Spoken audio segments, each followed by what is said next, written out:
Hello, and welcome to the next lesson.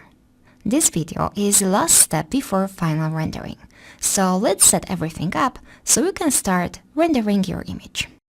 Go to the render setup and let's add some render elements that we'll need later on to post-production in Photoshop. We will definitely need volumetrics. In V-Ray, it's V-Ray Atmosphere. Let's also choose an element for masking, wire color, the same name in V-Ray. And finally, I will also choose Z-Depth, which has the same name in V-Ray as you probably remember. Let's set the Z-Depth render element and adjust the values. Let's start interactive rendering to see if this is enough. Let's change the element for Z-Depth.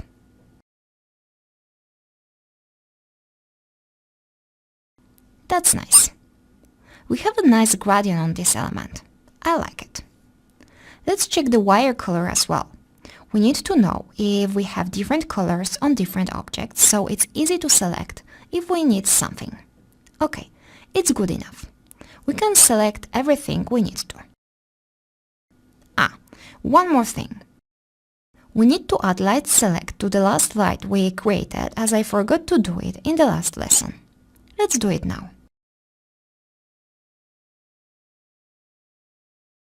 Let's call it Street Reflections.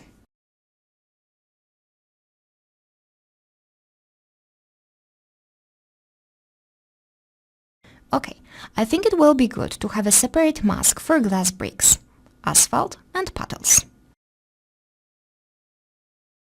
Let's use this mask render element. For V-Ray, use V-Ray Object ID. I set red to ID 1, green to ID 2 and blue for ID 3. And let's change the object properties now. Select the glass bricks and make it ID 1.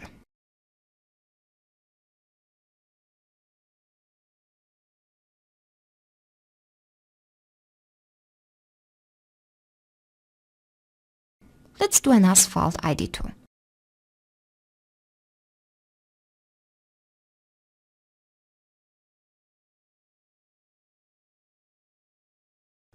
And puddles ID 3. Let's see the effect. Start interactive rendering.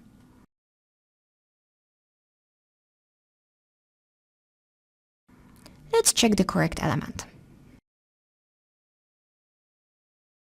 Works great. We have everything we need here.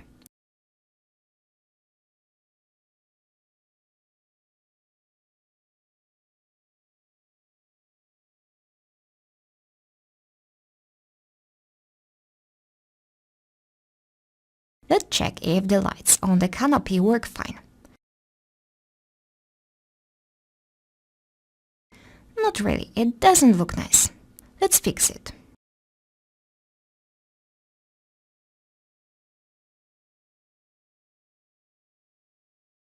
Isolate the canopy and the lights.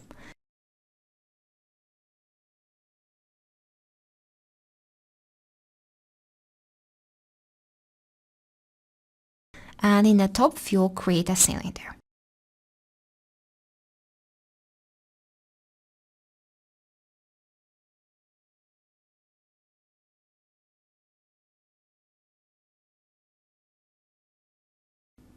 Align it to the light and copy across the whole canopy.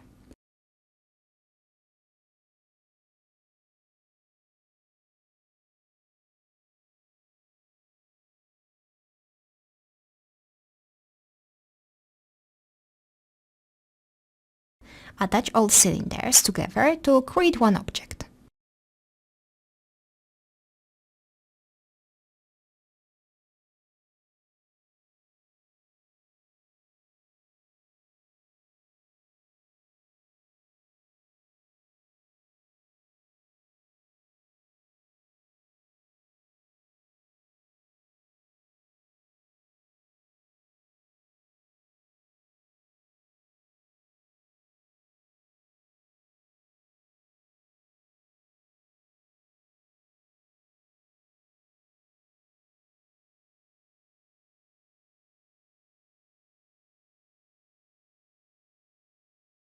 move it up and use the ProBoolean option from the compound objects.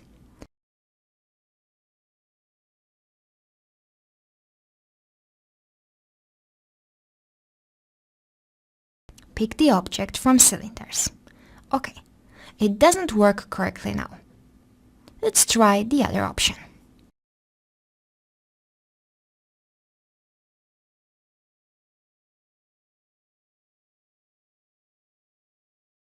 Detach the polygon from the canopy object.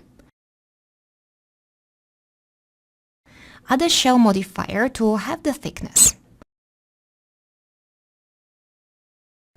Let's say 10 centimeters. And let's use the ProBoolean option again.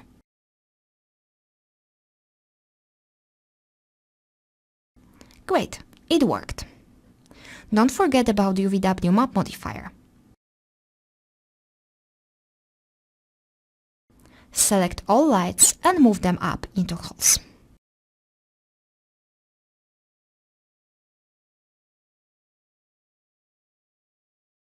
So you can see just a little bit of the lights.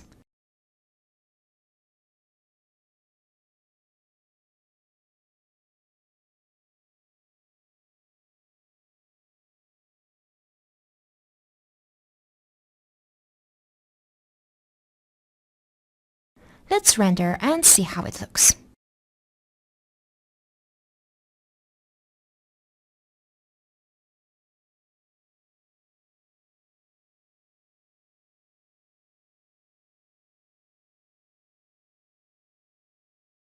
Much better.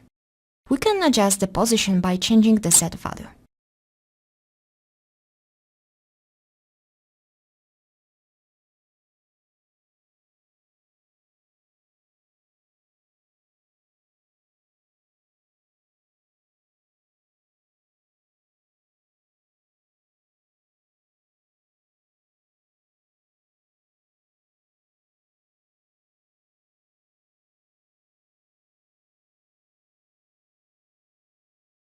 Go to the render setup, uncheck 2.5D displacement if you're not using Corona 7.